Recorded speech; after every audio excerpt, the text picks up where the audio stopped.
안녕하세요. 국어를 가르치는 장종주입니다. 이번에 선화예고 2학년 음악반만을 위한 설명회를 시작하겠습니다. 자, 저는 선화예고 1학년 음악반을 올해 계속 2020년도 맡아왔었습니다. 2021년도도 제가 이 아이들 데리고 2학년을 계속 이끌어갈 예정이고요. 그래서 어머니들을 모셔놓고 원래는 같이 대화를 나누면서 2학년 때는 뭐 이런 식으로 문제가 나오고 그래서 저희는 이렇게 준비를 할 거고 이런 얘기를 나누어야 마땅합니다만 이번에는 코로나 바이러스 때문에 어쩔 수 없이 이렇게 촬영본을 보내드리겠고요.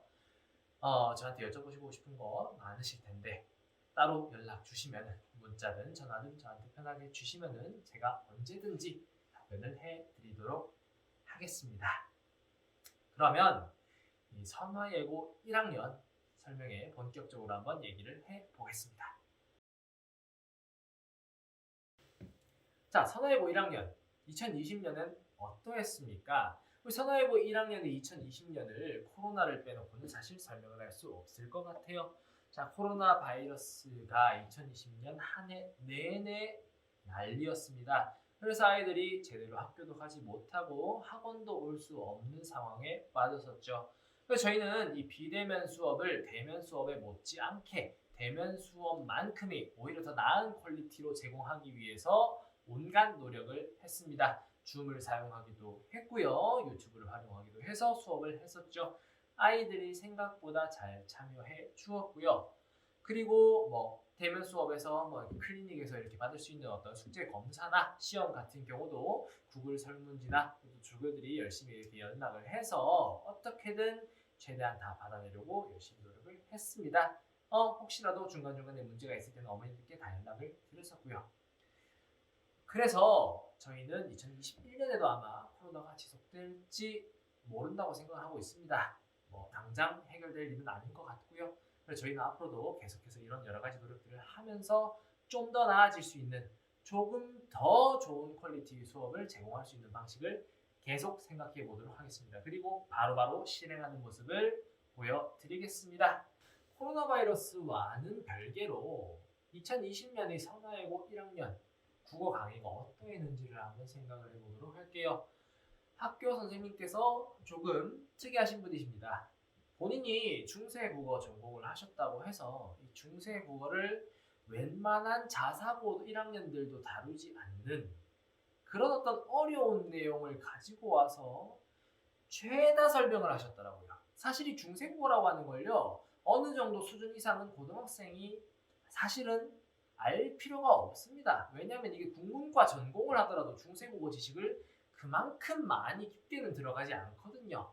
그런데 이번에 음악반 애들은 거의 전공자 수준의 중세국어 실력을 필요로 하는 그런 아주 우스운 상황이 좀 펼쳐졌습니다. 사실 아직 지금 요걸 찍는 요 순간에는 아직 기말고사 시험을 치지 않은 상황이라서 시험 문제가 어떻게 나올지는 모르겠습니다만 이번의 시험 범위나 어떤 시험에서 요구하는 그러니까 수업에서 요구했던 어떤 수준 자체가 말도 안 되게 높았다는 거.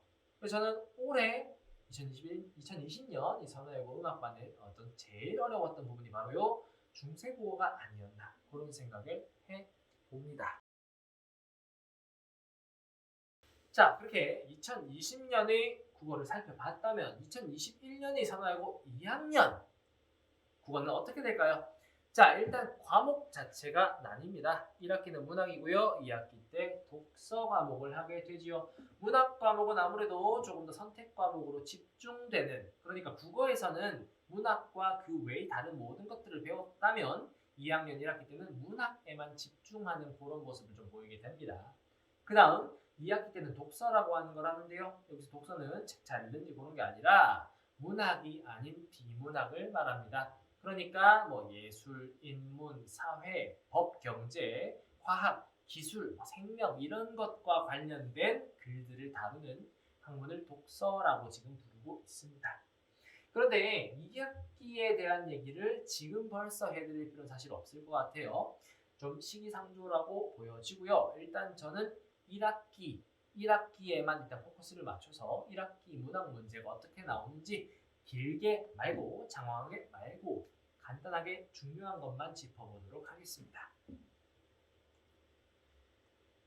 일단 선화예고 2학년 문학 시험은요 크게 어렵지는 않습니다. 시험 문제가 1학년 때보다도 오히려 좀 평이해진다고 볼 수 있겠어요. 그래서 실수를 하면 큰일 납니다. 실수를 불허합니다. 일단 선화예고 2학년 문학 과목이요. 이 문학 과목이 다른 학교에서는 보통 외부 지문이 정말 많이 섞여드는 경우가 많아요. 예를 들어 시조와 관련된 문제가 나왔다고 치면 어떤 문제가 나오느냐? 1번에서 5번까지 애들이 본 적 없는 그런 시조를 선택형으로 다 넣어놓고 얘네를 완벽하게 해석을 해야 문제를 풀 수 있도록 보통 그렇게 내는 문제가 많은데, 근데 선화예고 문학반 같은 경우는 외부 지문이 없더라고요. 2020년에 한정해서 해당하는 얘기입니다. 2021년은 사실 어떻게 될지 모르지만 올해를 가지고 분석을 해봤을 때 문학 지문에 외부 지문이 없었습니다. 서술형도 나오긴 하지만 어려운 문제를 서술형으로 내진 않았어요. 그럼 뭐가 문제가 될까? 요런 겁니다. 자, 여기 보시면 4번 문제입니다. 서은, 은우, 하현, 하선, 휘은, 뭐 이런 애들이 쭉 나오는데요. 얘네들 중에 옳은 말을 한 학생은 몇 명인가 해서 1명, 2명, 3명, 4명, 5명 이렇게 나와 있죠. 이런 유형의 시험 문제를 애들이 제일 어려워합니다. 왜냐하면 이 5개 중에 하나만 제대로 몰라도 답을 맞출 수가 없기 때문이죠. 그래서 이런 유형의 문제는 정말로 확실하고 뭐랄까 전혀 불안감 없는 본인의 어떤 실력을 확신하는 어떤 상태에서 시험 문제를 푸는 그런 걸 좀 필요로 합니다. 조금이라도 의심을 했다가는 5개, 4개, 3개 다 헷갈리기 시작하거든요. 근데 이 문제는 이러한 유형의 문제가 하나뿐만 아니라 한 시험에서 하나, 2개, 3개씩 나온다는 말입니다. 지금 한 3, 4등급 받는 친구들은 이런 문제는 거의 다 틀릴 거라고 보셔도 될 지경이에요. 1, 2등급을 가르는 문제들이 될 거라는 말입니다. 자, 그러면 이런 유형의 문제는 준비를 어떻게 해야 할까요? 흔들리지 않으려면 확실해야 합니다. 그러니까 아까 그 5명이 어떤 말을 했다고 쳤을 때 하나라도 흔들렸다가는 전체가 다 흔들려 버린다는 말이죠. 그 정말 중요한 문제입니다. 애들은 아직 애들이잖아요. 그래서 하나가 헷갈리면 자기가 원래 알던 것까지도 갑자기 꼬아서 생각을 하기 시작해요. 분명히 처음에는 맞다고 생각해놓고 나중에 막 일부러 이상한 걸 막 찾아내요. 없던 것도 만들어낸단 말입니다. 그래서 이런 아이들은 확실한 공부를 필요로 하고요.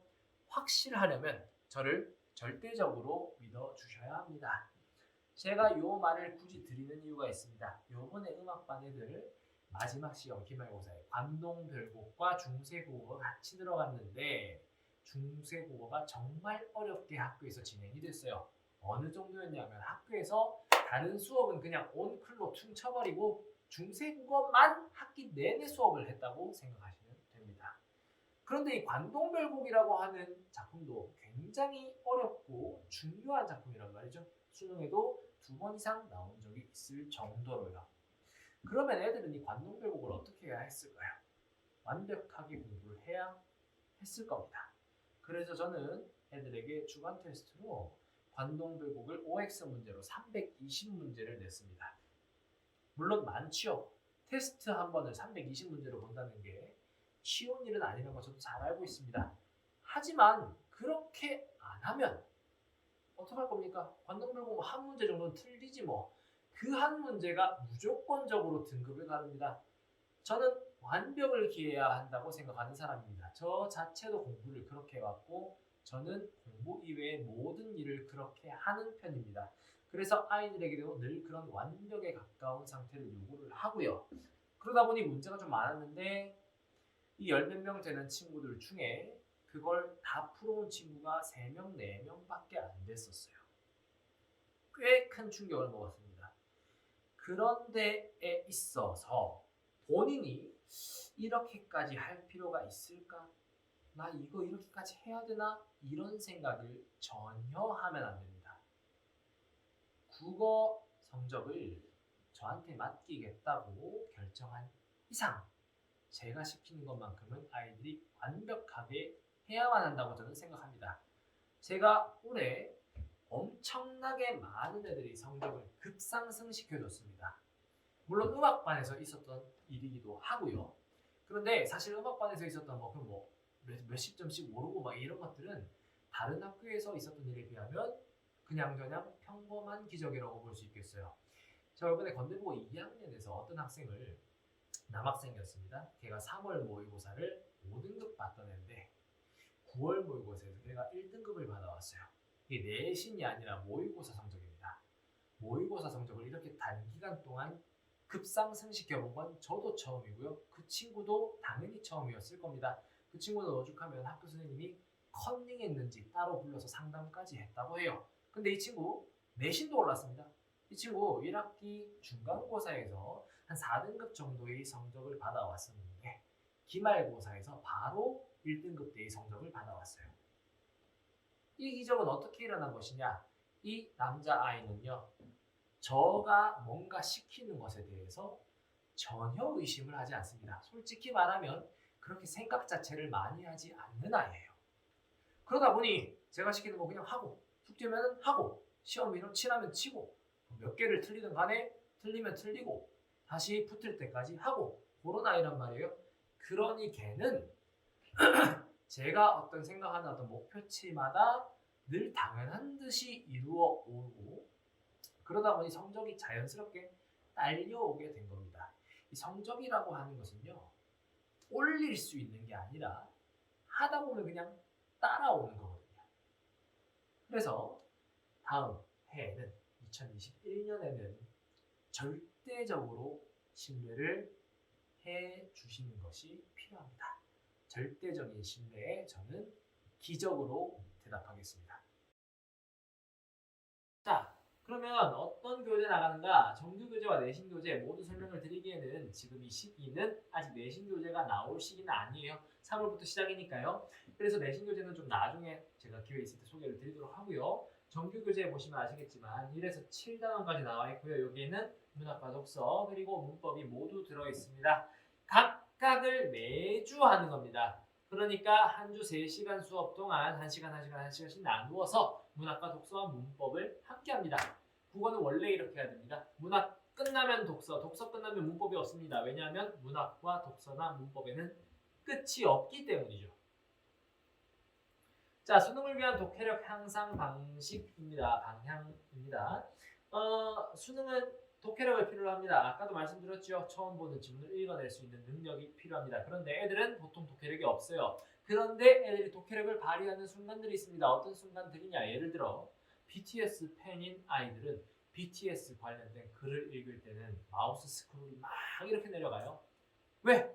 자기가 좋아하는 영역이기 때문에 글을 빨리 중요한 것만 캐치해서 잘 읽는단 말이죠.